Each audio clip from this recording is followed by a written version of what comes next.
लंबे बालों वाला गांव। शुक्र है सीता मैया का, अजी मैंने सारी जमीन जोत दी है, तुम अब बीज लगा दो। सच में चंपा, तुमने इतनी जल्दी सारा खेत जोत दिया? लेकिन ये हल तो कितना भारी था, कंधे पर भी नहीं उठाया जाता है। अरे भाई मदन, लगता है तुम भूल रहे हो, हमारा गांव लंबे बाल वाला गांव है और हमारी लुगाइयों के बाल घुटने से भी नीचे लहराते हैं। औजार का काम करते हैं इनके बाल। अरे वाह, देखो सब लोग मेरा जुगाड़ सीधा जाकर निशाने पर लगाए। मैंने अपने बालों में कांटा बांधकर कितनी सारी बड़ी बड़ी मछलियां फंसाई हैं। आज तो हम मिलजुल कर दावत करेंगे।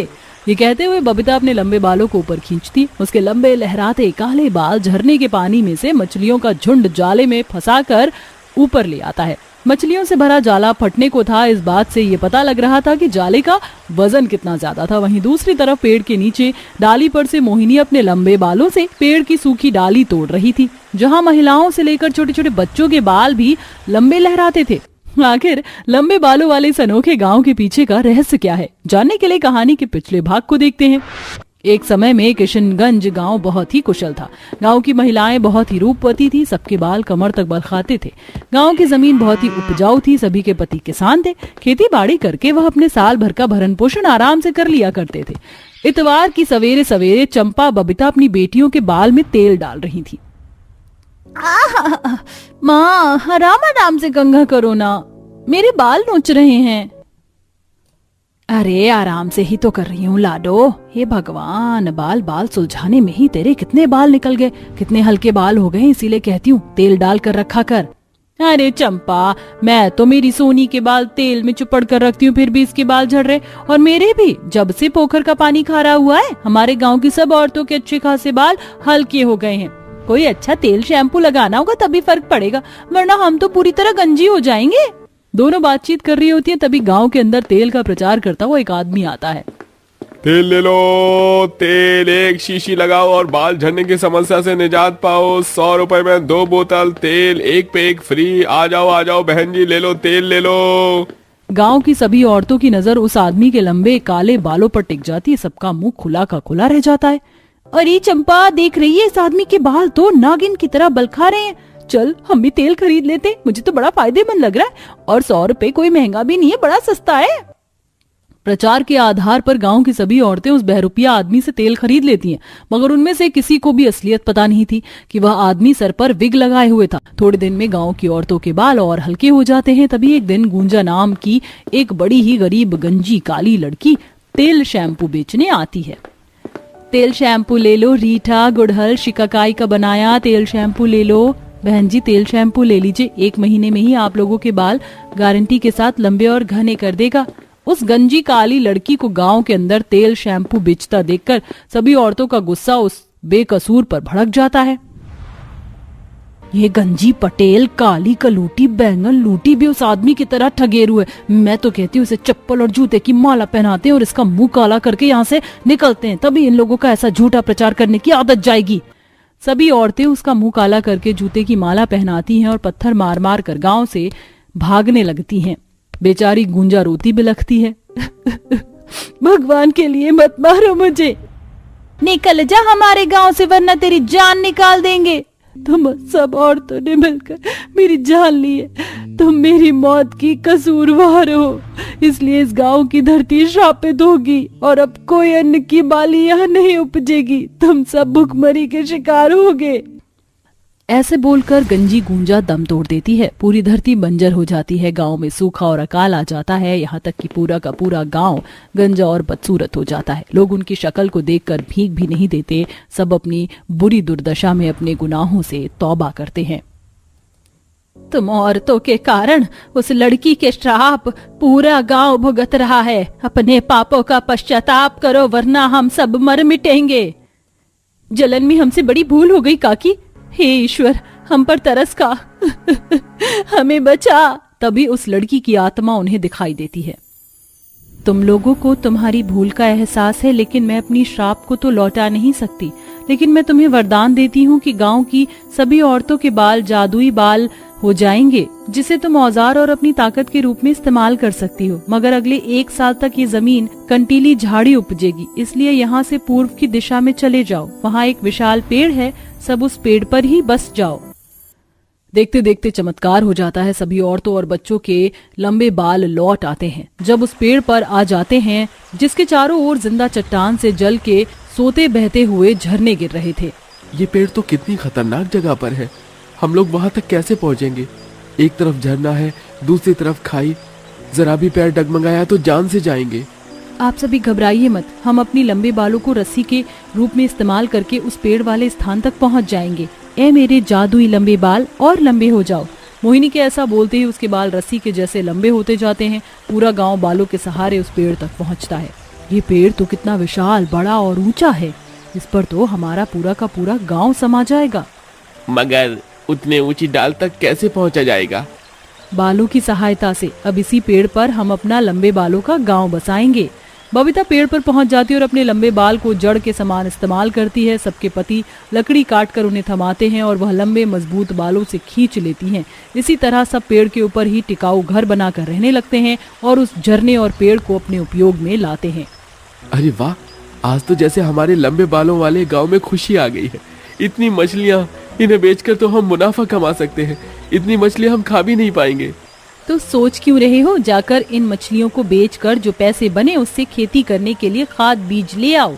सबके पति टोकरी में मछली भरकर बेचने जाते हैं। इधर लंबे बालों वाले गांव की बहुएं मछुआरन के जैसे झरने से मछली, शंख वगैरह निकालती हैं। देखो इस बार मुझे क्या मिला, दूध सा सफेद शंख। पता है इसकी चूड़ियां और माला महंगे बिकते हैं। वैसे इसे हम अपने गांव की सजावट करके अपने गांव की सुंदरता को बढ़ा सकते हैं और अपने बालों की भी। फिर सारी औरतें शंख से जूड़ा चूड़ी बनाकर इस्तेमाल करती हैं। धीरे धीरे उनका जादुई बाल वाला गांव देखने के लिए दूर दूर से टूरिस्ट आने लगते हैं और तस्वीर खींचते हैं, ब्लॉग बनाते हैं। तो जैसा कि आप देख सकते हैं, इस वक्त मैं लंबे बाल वाले गांव के अंदर हूं। आप देख सकते हैं यहाँ पर बड़े से लेके बच्चों के बाल भी कितने लंबे हैं। ये गांव अपने आप में 8वां अजूबा है। आपको हमारा लंबे बाल वाला गांव अगर इतना ही पसंद आया रिपोर्टर बाबू, तो हमारे गांव में बस जाइए। हम आपके बाल भी लंबे कर देंगे। महिलाएं रिपोर्टर से हंसी ठिठोली करती। थोड़े ही दिनों में लंबे बाल वाला गांव अखबार के पन्नों में छप जाता है और गिनीज बुक में भी रिकॉर्ड हो जाता है, जिससे अब गांव में सैलानी घूमने फिरने आया जाया करते, जैसे गांव वालों को आर्थिक मदद मिलने लगती है। और इसी तरह से 1 साल गुजर जाता है। बंजर धरती फिर से हरी भरी हो जाती है, जिसके साथ गाँव की सभी महिलाओं की चमचमाती, लहराते रेशम से काले बाल साधारण कमर तक हो जाते हैं।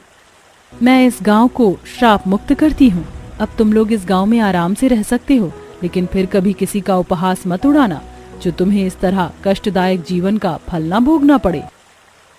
हम वादा करते हैं आज के बाद फिर कभी हम किसी का ठट्ठा नहीं उड़ाएंगे, सबका आदर करेंगे। तुम्हारा धन्यवाद जो तुमने हमारे गांव को पहले के समान बना दिया, लेकिन हमारा इस लंबे बाल वाले गांव से एक अलग सा नाता, एक अलग सा रिश्ता जुड़ गया है, तो हम यहाँ भी आते जाते रहेंगे।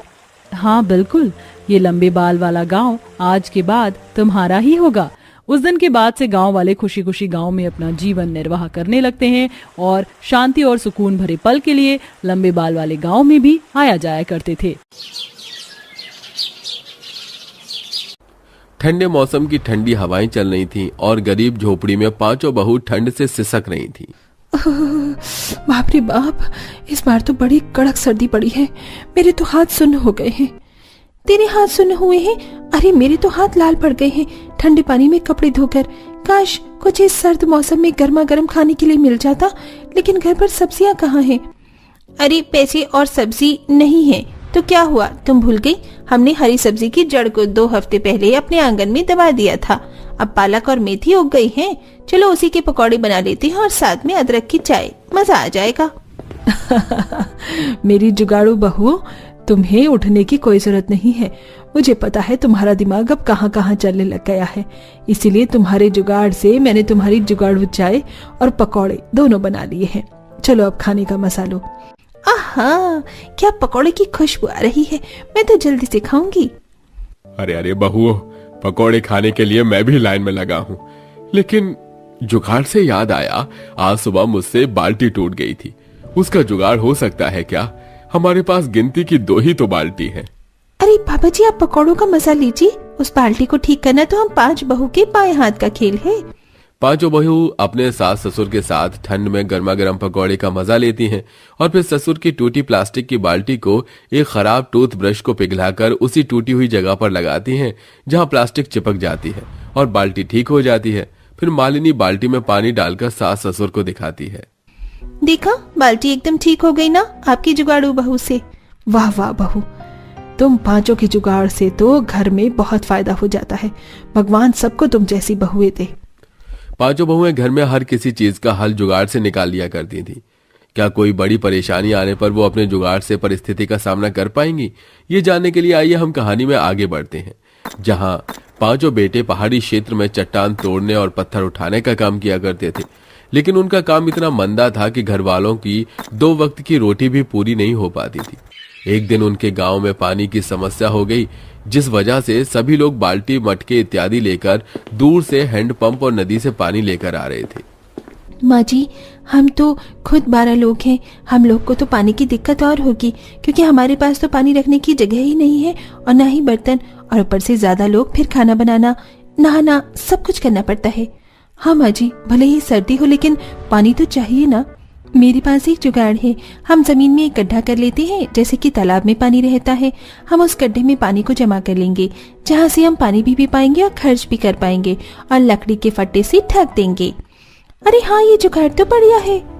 तभी पांचों बहू घर के बाहर की जमीन में खोदना शुरू करती हैं और फिर रस्सी से एक बड़ी सी बाल्टी डाल देती हैं, जिसमें नदी से भर भर कर पांचों पानी पलट देती हैं और उनका 2 हफ्ते तक का पानी का गुजारा हो जाता है, जिससे वो खाने पीने, नहाने और कपड़े धोने के काम में इस्तेमाल करती हैं। जुगाड़ू बहू इतने जुगाड़ू किस्म की थी कि उनकी साड़ी भी फट जाती थी तो हाथ से सिल लिया करती थी, वरना उनके पर्दे खोल कवर बनाकर काम में ले लेती थी। सब कुछ सही चल रहा था, लेकिन गांव के उनके रिश्तेदार उनकी जमीन के पीछे काफी समय से पड़े थे, इसलिए वो सरपंच को पैसे खिलाकर जमीन अपने नाम करने की करते हैं। देखो सरपंच जी, हम तुम्हें मुंह मांगी कीमत दे चुके हैं। हमें वो जमीन हर हाल में चाहिए। किसी भी तरह उन गरीब परिवार वालों को निकालो, उनकी 5 बहू बहुत तेज है। मुकेश जी, आप चिंता मत कीजिए। आपको थोड़ी सी एक्टिंग करनी है और थोड़ा सा झूठ मुझे बोलना है। उसके बाद गांव वाले खुद मिलकर उन्हें धक्के मार के निकाल देंगे। कुछ देर बाद सरपंच अपने आदमियों के साथ परिवार के घर पहुंच जाता है। आवाज लगाकर उन्हें बाहर बुला लेता है। अरे सरपंच जी, आप कहिए, क्या बात है? अरे बात तो ऐसी है ना अशोक जी, दूसरों की जमीन को हड़प कर आराम से जीना कोई आपसे सीखे, लेकिन इस जमीन के असली कागज और मालिक को मैं देख चुका हूँ और आप सभी को यह जमीन अभी के अभी खाली करनी होगी। यह मेरा फैसला है और अगर आप इसे नहीं मानते तो गांव वाले आप सबको मिलकर धक्के मार के बाहर निकाल देंगे। सरपंच जी, आप ये कैसी बात कर रहे हैं? हम तो अपनी जमीन पर बरसों से रह रहे हैं। किसी और की जमीन कैसे हो सकती है जब कागज ही हमारे पास है? हाँ सरपंच जी, हमारी ही जमीन है। ये लोग झूठ बोल रहे हैं। इनके पूर्वज ने मेरे पिता से लड़कर यह जमीन छीनी थी, तो सालों से अपना ही तो मानेंगे, लेकिन अब मैं अपनी जमीन को वापस लेकर रहूंगा। चलो निकलो यहाँ से। देख रहे हो ना सब आप गांव वालों। आप ऐसे नहीं कर सकते। हाँ हाँ, इन छोटे लोगों को निकालो यहाँ से, निकालो यहाँ से। फिर गांव के सभी लोग पत्थर उठाकर आक्रोश करने लगते हैं। तभी मुकेश धमकी देकर उनका बोरिया बिस्तर ले जाने को कहता है, जिसके बाद मजबूरन पूरे परिवार को घर छोड़ना पड़ता है और वो ठंड में इधर उधर कांपते हुए भटकने लगते हैं। बाप रे बाप, बहुत ठंड हो रही है। अब हम कहाँ जाएंगे बेटा? माँ, पिताजी, समझ तो मुझे भी नहीं आ रहा कि अब हम कहाँ जाएं। उस सरपंच और हमारे रिश्तेदार मुकेश ने हमारे साथ धोखेबाजी की है, पर अभी हमें अपने सिर की छत ढूंढनी है और पैसे भी नहीं है। अजी, मेरे पास एक जुगाड़ है। आप और दोनों भाई साहब चट्टान काटने का काम करते हैं ना, तो उस चट्टान को काट कर तो आप कमरा भी बना सकते हैं। तो क्यों ना हम ठंड से बचने के लिए वहीं चलें? अरे बातों ही बातों में तुमने बहुत अच्छा जुगाड़ बता दिया तृप्ति। वैसे भी हमारा गांव पहाड़ी क्षेत्र के पास था, लेकिन अब हम पहाड़ी क्षेत्र में जाकर तुम्हारा ससुराल भी बना सकते हैं। बेटा, क्या ये सुरक्षित होगा? हाँ पिताजी, सुरक्षित होगा। चलिए, पहाड़ पर पहुंचते पहुंचते और ठंड हो जाएगी। फिर सभी लोग चलते चलते ठंड में पहाड़ों पर पहुंच जाते हैं, जहां पांचों भाई के साथ 5 जुगाड़ बहू भी चट्टान काटने का काम करती हैं और देखते ही देखते जुगाड़ से वो एक बड़ा कमरा तैयार कर लेती हैं, जहां एक बहू पास की मिट्टी लेकर चूल्हा बनाकर तैयार कर लेती है और लाए दाल चावल अनाज से वो अपने उस वक्त का खाना तैयार कर लेते हैं। शुक्र है खाना तो बन गया, लेकिन इतनी ठंड लग रही है कि खाना खाया ही नहीं जा रहा है। इस पहाड़ी ससुराल में कुछ जुगाड़ हो सकता है क्या? अरे दीदी, यहाँ आसपास इतने पेड़ हैं, मैं कुछ लकड़ी लेकर आ जाती हूँ। आग जलाकर खाना खाएंगे जिससे ठंड भी ना लगे। फिर सुभद्रा और उसका पति आसपास के पेड़ की लकड़ी काट कर घर ले आते हैं और उसको जला देते हैं, जिसके बाद उनकी ठंड थोड़ी कम होती है और वो चैन से खाना खा पाते हैं। लेकिन लेटते टाइम उन्हें वो पथरीली जगह बहुत चुभती है। हे भगवान, कब से लेटने की कोशिश कर रही हूँ, लेकिन पहाड़ी जगह इतनी ठंडी है, ऊपर से पत्थर चुभ रहे हैं। हमारे पास तो कोई गद्दा भी नहीं है। उफ उफ, अरे आप सही कह रही हैं माँ, मुझे भी ये जगह बहुत चुभ रही है। हमारी पत्नियां गांव में होती तो वो अब तक कोई जुगाड़ कर लेती, लेकिन पहाड़ में क्या ही जुगाड़ करेंगी। आकाश जी, ये कहकर तो आपने हम सबको चुनौती दे दी। हम पांचों इतनी जुगाड़ू हैं कि हर परिस्थिति में कुछ न कुछ हल निकाल लेती हैं। तुम लोगों को कुछ जुगाड़ आया? मुझे तो आ गया। मुझे भी आ गया। हम अभी आप सबका लेटने का बंदोबस्त करते हैं। पांचों जुगाड़ू बहुएं अपने गुफा जैसे घर से बाहर निकलकर आसपास के मुलायम घास और सूखे पत्तों को इकट्ठा कर लेती हैं, जिसे वो सबके लेटने की जगह पर बिछा देती हैं और फिर ऊपर से मुलायम घास डाल देती हैं, जिससे उन्हें वो जगह चुभना बंद हो जाती है और आराम से सब लोग लेट जाते हैं। वहीं पक्षियों के नरम पंख से वो एक नरम रजाई बना लेते हैं, जिसे ओढ़कर वो सोया करते थे। अरे वाह बहू, अब तो बहुत अच्छा लग रहा है। पहाड़ी ससुराल वाले पहाड़ी क्षेत्र में किसी तरह ले राशन से अपना गुजारा चला लेते हैं। फिर एक दिन, माँ जी, हम जितना सामान अपने घर से लेकर आए थे अब वो खत्म होने को आया है। मुझे लगता है हमें खाने पीने के लिए जुगाड़ कर लेना चाहिए, क्योंकि गांव छोड़ने के बाद हमारे पतियों के पास काम भी नहीं है। हाँ बहू, तो बिल्कुल ठीक कह रही है। माँ जी, मैं कुछ सब्जी लाई थी जो सब थोड़ी उग गई है और मैंने बनाई नहीं। मैं इन्हें यहाँ आसपास की मिट्टी में दबा देती हूँ, क्या पता इनसे उग जाए। हाँ बहू, आप सब लोग यहाँ रहिए, हम पांचों भाई किसी काम की तलाश करके आते हैं। क्या पता यहाँ कोई पहाड़ पर काम मिल जाए। पांचों भाई काम की तलाश में चले जाते हैं, जहाँ उन्हें छोटे छोटे पत्थर उठाने का दिहाड़ी पर काम मिल जाता है और वो करने लगते हैं। वहीं दूसरी तरफ एक फॉरेनर तृप्ति से कहती है, हे, क्या तुम्हें पता है यहाँ से जाने का रास्ता कहाँ है? मैं ये पहाड़ घूमने आई हूँ, पर मुझे यहाँ का रास्ता नहीं पता। Can you help me? आपकी बातों से लगता है आप खो गई हैं। मैं आपकी मदद करती हूँ। माँ जी, पापा जी, मैं अभी आई। तभी तृप्ति उस विदेशी औरत को आसपास के पहाड़ी नजारे दिखाने चली जाती है और उसको जाने का रास्ता भी दिखा देती है। जाते जाते वो औरत 1000 रुपए दे जाती है, जिससे तृप्ति दूसरे पहाड़ पर जाकर खाने पीने का सामान ले आती है। ये देख घर पर सब खुश होते हैं और उन्हें विदेशी लोगों को पहाड़ी के सुंदर नजारे दिखाने का काम समझ आ जाता है, जिससे वो पहाड़ पर रहकर लोगों को गाइड करते थे और जुगाड़ू सब्जी के पकौड़े बनाकर साथ में चाय के साथ बेचने लगते हैं, जिससे धीरे धीरे उनकी गरीबी खत्म हो जाती है। साथ ही साथ 5 जुगाड़ू बहू पैसों का लालच देकर एक दिन सरपंच के पास जाती हैं, जिससे वो सब कुछ उगल देता है और 5 जुगाड़ू बहू गांव वालों के सामने उसे पीट कर सच उगलवा लेती हैं। बता सरपंच, सबको सच क्या है, वरना तू अभी जेल में उन मक्कार रिश्तेदारों के साथ चक्की पीसेगा। हाँ, मैंने पैसों के लालच में आकर उन मासूम लोगों को उनके घर से निकाल दिया। इनमें इनका कोई दोष नहीं है, सब मुकेश की गलती है। सुन लिया दरोगा साहब आपने, पकड़ लीजिए इन धोखेबाज लोगों को। फिर 5 बहू के जुगाड़ खुराफाती दिमाग की वजह से उन्हें अपना घर वापस मिल जाता है। साथ ही दोषी लोगों को सजा मिल जाती है और वो सब खुशी खुशी रहने लगते हैं।